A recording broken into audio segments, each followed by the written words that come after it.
line of fire, and there's some expectation there that you don't totally lose your cool in that situation. But I understand it. You know, some of these the cops' defense is, well, if I lose 2 seconds, I could not go home to my family that night, or if I wait a second, I could not make it home that night. But you know, when they give you that check and you take that oath and, you know, to protect and to serve, etc., etc., to whom much is given, much is, you know, expected. And I think that 1 or 2 seconds is something that you have to understand, at least after it becomes a national issue, that I got to make sure what I'm doing out here. And like I said with Rice, I don't understand why they were that close to him. Why did they pull up right to him? Right. Why weren't you 25, 30 feet back? Particularly for safety. Yeah, if you're concerned about your life, why are you not setting a perimeter? Yeah, why didn't you set up a perimeter? In that video that we saw, we didn't see other people running around being scared, like citizens' lives were in danger at that particular moment. We kind of went off topic a little bit here, but like you said, I just had to speak on it because I didn't like the way that I didn't like how Boyce Watkins put the blame on LeBron, that if LeBron spoke up, he could save the next Tamir Rice from happening. And then I didn't like Stephen A. Defending LeBron like he had no responsibility, or that Samaria Rice was totally in the wrong. And then if you listen to anything that I said, this lady has been in a homeless shelter because she couldn't live next to the field or the park where her son was gunned down. And it's a lot to unpack there, but I think LeBron, I think he could have said something. You know, it could have been as simple as a t-shirt. Right. But I just think because it was on his watch, on his own team, that he had to think, and we've seen on the court when he's had to think, we've seen some different things there. So look, we had this rookie ladder talk plan. I'm not going to get into that. I just want to throw out there, I just see that Justice Winslow is shooting 26% from the field and 10% from 3-point. So that kind of jumps off the table at me. We'll come back to that next time. Last night, the Spurs took down Cleveland at home 99-95 after surrendering 32 points in the first quarter, which was a season high. The Spurs have been pretty amazing to me because they've this 32 wins at home is awesome. And then just the fact that the win differential and starting to challenge Golden State in some different statistics, you know, team to team, it's just setting up an interesting postseason to me. And we can get into it next time of why I'm still a little leery about the Spurs lineup against the Golden State Warriors, who are now who have 3 losses, right? So my article on goingfor2.com might stand a chance, but it wasn't looking good. And that's only because injuries, which is one of the points that I mentioned, was we don't know, you know, injury is going to have to factor in there. But you just told me an interesting thing before we move on to this best point guard. We're going to finish with that. This best point guard of all time. Sir Charles actually said that Kawhi Leonard is the best player in the league. In the world. In the world. What's his statement? Yeah, that was pregame last night. Before that game. And would you take, let me jumping in. Paul George versus Kawhi Leonard. Who you taking? Kawhi. Yeah, I asked that like I was going to take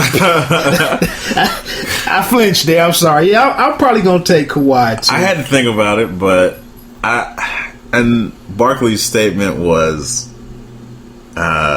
Steph Curry is the best offensive player in the league.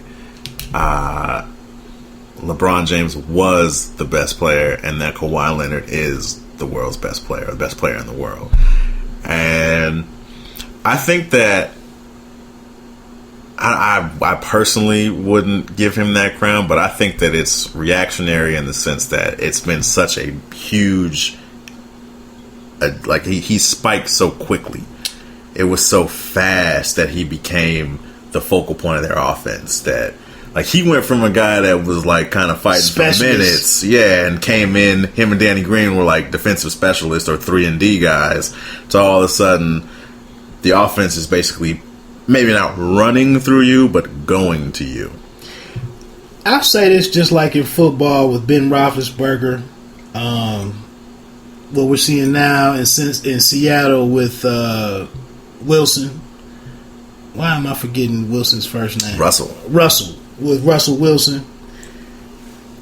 Things look so much better when you just go to the right situation. Yeah. And like you said, everything, all the responsibility in winning was not hoisted upon Kawhi. He was allowed to develop. He's been allowed to develop. Who do you take between Kawhi and my man that just dropped 53 last night, Jimmy Butler? Another good question. I'm just throwing them at you. Darts. Off immediate reaction is Kawhi. Immediately. I think it's debatable. I think I'd probably pick Kawhi just because I think that he is. Man, while I say it, I think maybe that's why I should pick Jimmy Butler. But Kawhi is definitely a more patient, a more level-headed player. He definitely is more of a team player. But Jimmy Butler got that fire. He got that I'm the best and shut up and move. And sometimes I think you need that. Like I think it's easier to I'd rather have to rein a guy in than to pick a guy up. Right. And that's what the credit or the one knock against Kawhi is that Tim Duncan and TP have had to coach him on at times to take the lead. He didn't want to be that guy. Yeah. Like I said, he's just in a great situation. He has a functioning big man, an all-time big man, and you have a Hall of Fame point guard in TP, and he just fell into a great situation. So, but like I said, I would still keep my eye on somebody like Paul George before it's all said and done. Jimmy Butler, I think those guys are great stories. And I salute Chuck for thinking outside and giving, a 2 or 3 year guy in college, the credit of being that type of team. But like I said, he's not putting it all on himself. It's not all on his shoulders. And he's got a great coach and an all time coach. LeBron is dealing with Blatt still. So look, man, we got 7 minutes here. The reason why this meeting was adjourned, the reason why Hoops and Hops came to be tonight, man, was because of this all-time point guard discussion that jumped off this week on ESPN. I did not confirm this order right here, but I think I got it right from the one time that I saw it. It might be interchangeable in two places with Oscar Robertson and Stockton. But it came down to Magic, the Big O, John Stockton. At number 4 was Curry. And then Isiah Thomas. Reactions to this, man. We don't have all our stats and all that stuff in front of us, but just knowing the game. So, to me personally, one, Big O was a point guard, but and see that's the other thing. I guess I can't. If we're gonna Magic played the position, Big O played that position as well as a couple other positions. And so, yeah, I'll agree. 1, Magic. 2, Big O. I probably put Isiah at 3, personally. I don't even know if I want to have the conversation about John Stockton. I think John Stockton was a great point guard. But I also think after his career, and particularly, like, to me, the Deron Williams experiment showcased Deron Williams and Carlos Boozer. And this is kind of blasphemous to say, but how much of that was really John Stockton and Karl Malone, and how much of it was system? Like, Deron Williams was we were having arguments about who was a better point guard, Deron Williams or Chris Paul. And now they are light years apart.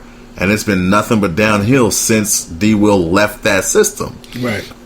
And so But Isiah Thomas credits John Stockton as a great, if not the greatest point guard. Like, he gives him all the credit in the world. He says he was one of the hardest guys to guard, and somebody that just went out there and got in your face and ran through screens and hit you when he was coming off the picks and all of that stuff. And so my biggest argument for Curry not even being in this conversation is he's really only been good for 2 years. Elite. Yeah, like the sample size for him being a great point guard is so small. I don't think he should even be in this conversation with these other Mount Rushmore point guards. The funny thing is that people wanted to make a big deal. This game, I guess the end of the Denver game the other night, maybe it was 2 players that were open. Steph took a shot that was a bad shot, missed it. And that was like the example that people use to say he shouldn't be in this discussion. I'm going to say at the end of the day, for Curry to already surpass several well-known names, Larry Bird being one, for all-time 3-point shots made, breaking Reggie Miller's record and single season record. I get it. He probably does. The trajectory for him probably is to be in the top 5. But as it stands today, Stockton is not in front of Zeke for the simple fact that Zeke won 2. That's where my argument begins and ends. Yeah. Stockton did not win 1, and he damn so if he didn't win 1, he couldn't win 2. Stockton was a great point guard. I respect the world out of him. Yeah. But I think Zeke held back a little bit on offense because of the team that he had. And, he was one of the best little big men of all time. And great, collegiate player. The Big O, that robotic, one hand, dominant hand dribble. Now, he did average the triple-double for a season. That'll never happen again. I just don't know. He got the ring on the team as he was retiring with the Lakers, I believe. I hate, like you said, what was the word you just used, man? What's the word you just used when you don't want to attack something? Oh, it's blasphemous. Blasphemous. To say. Yeah. I know it's blasphemous to discard the Big O, but I probably got to run with Zeke with number 2 all time, and I'm sorry. The Big O, I think he was like a 3, maybe even a 2. Yeah. He's listed as a point guard. I don't want to tear that man down, but I think in modern basketball, with the era, the ball handling skills that we see now, the irky-jerky styles, and the lateral quickness and whatnot, and then somebody like Russell Westbrook with mutant athleticism. Maybe I need to see some more film on Big O, but I gotta go with Zeke at number 2. And I'm gonna be honest, man, Magic. Look at the situation that he inherited, man. Yeah, all of these things are, and we're comparing.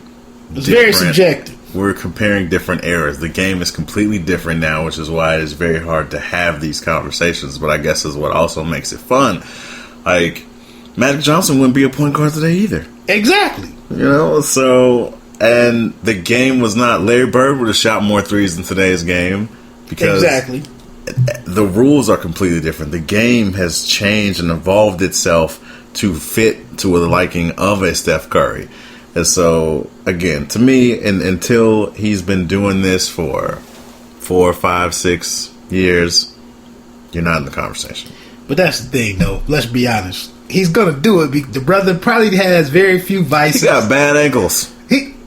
Well, I know Under Armour. I'm not wishing ill will upon him. He got real bad ankles. He was very brittle in those first 2 years. Yeah. No problems last year. He did miss a couple games. He missed some games with them ankles last year. The one that he had surgery on caused him to miss at least 10 games, I feel like. 10 last year? He was out of a lot of games or limited. And I thought he just got the rest a lot because not playing in the fourth quarter.